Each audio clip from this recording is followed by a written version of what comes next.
Happy holidays, everybody, and welcome to another episode of CTLN Opinion Plus. As you know, this is a space for Latinos and the concerns of Latinos.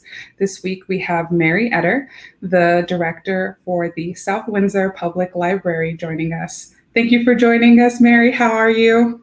Fine, thank you. Thank you for inviting me. I'm sure normally you would be extremely busy with Santas and decorations and readings. What is it like right now at the library? Quite displaced. It's like so many other areas of our lives that we're very, very familiar. This is a year that is totally interrupted. A tremendous amount of time is spent not on decorations, although we had some, but not on decorations, more on finding sanitizer and soap and disinfecting materials, and not half as much fun as doing programming for holidays. Yeah. You have been able to keep the library open. How have you been able to keep it COVID safe? How have you been able to keep it COVID safe? Because it is physically open to the public, correct? Yes, it is. Yes. We took a long time in planning, and I will say, and we were closed completely from March until April, when we started not inviting the public in, but rather doing curbside service, as many other libraries do, and as we continue to do. So we worked on the curbside service, and during the time between closing in March and starting the curbside in April, we took our time doing a lot of projects that are difficult to do when the building is in regular use. So we moved around some of the storage items, we changed some collections, we reorganized and relabeled a number of collections, did some things that were background housekeeping. And I think in our minds, as in our minds in other areas, during that time, we still were hoping that this was going to be a short interruption in how things went. Moving to curbside pickup was not terribly difficult. We opted to take appointments at 15-minute intervals. We have 2 entrances, so we were doing 2 appointments every 15 minutes, and it was quite popular. When libraries were specifically mentioned in the second stage of reopening Connecticut, the public began focusing on the opportunity to have the library reopen. And in order to do that, we had to make some physical changes that took a little bit of time. So we had to put up polycarbonate screens at all the service desks. We had to make patterns of traffic in the library so that people wouldn't be crossing each other's paths when they were trying to use the library services. We had to spread our computers so that social distancing was available between the computers. And that was quite a project because we had to move them around the building. We had to make sure that we had data hookups and the appropriate wiring in the places we wanted them to go. And then we had to think about the policies that the library normally maintains that were going to be especially challenging. Our library has a lot of use of private study rooms for tutors, for small groups such as condo association boards, that sort of thing, in addition to large programming that goes on in our 2 big programming rooms. We had to think about that a little bit and concluded that we would not offer all of the study rooms in the traditional way that they're used, because we did not want to encourage small groups who might not be able to achieve physical distance. We did designate 2 of the study rooms as rooms for special computer use. And I can tell you that one of the first things that someone asked to use one of those rooms for, was a job interview that was conducted by Zoom. So it was something that turned out to be very opportune, that we had a private area that somebody could come and use a computer and have a virtual interview. And as a matter of fact, the person had a couple of interviews, so that went very well. We tried to think of all of the reasons that people come for just a very short visit.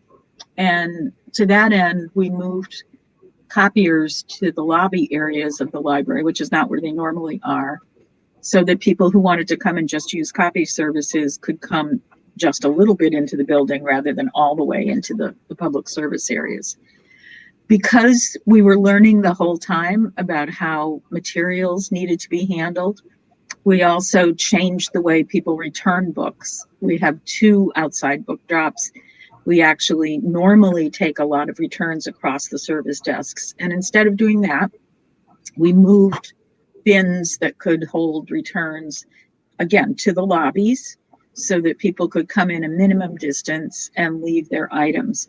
And then we set up quarantine areas in the big programming rooms so that we can keep track of exactly when something was returned and how long it has to be in quarantine, and then handle it once it gets out of quarantine. So the big rooms in the building are occupied with sort of this mailroom look where we're trying to move materials at the appropriate times.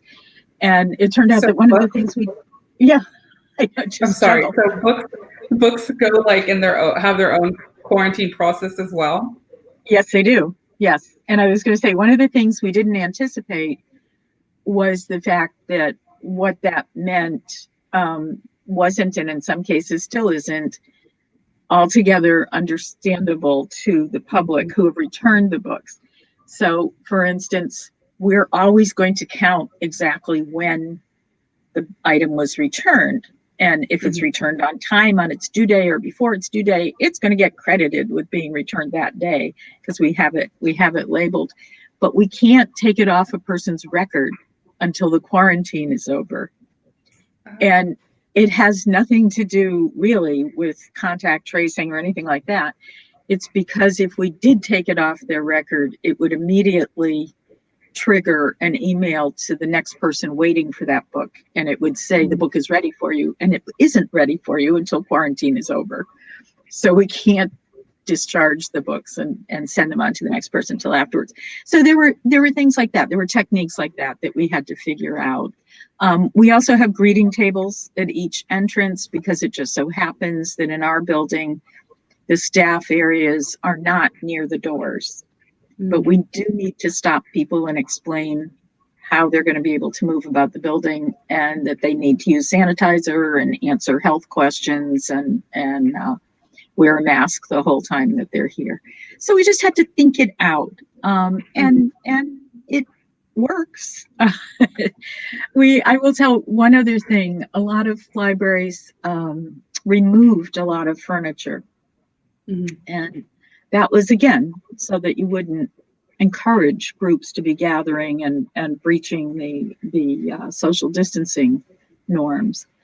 We opted not to do that for 2 reasons. One is we have a lot of furniture and we don't have any single place that can hold all of it while it's waiting.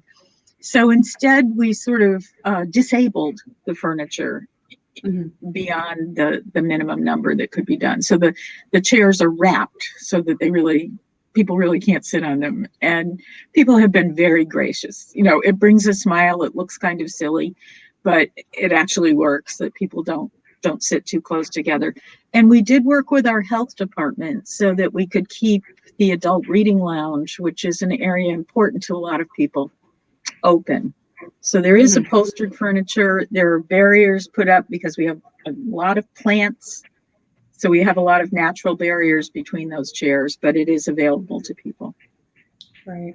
I think it's great that the library is open because so many of us don't have access to internet at home. And for something as important as a job interview, having just the space open is great. So that's wonderful. As for the books coming in, I bet people are turning them in on time to avoid those late fees now.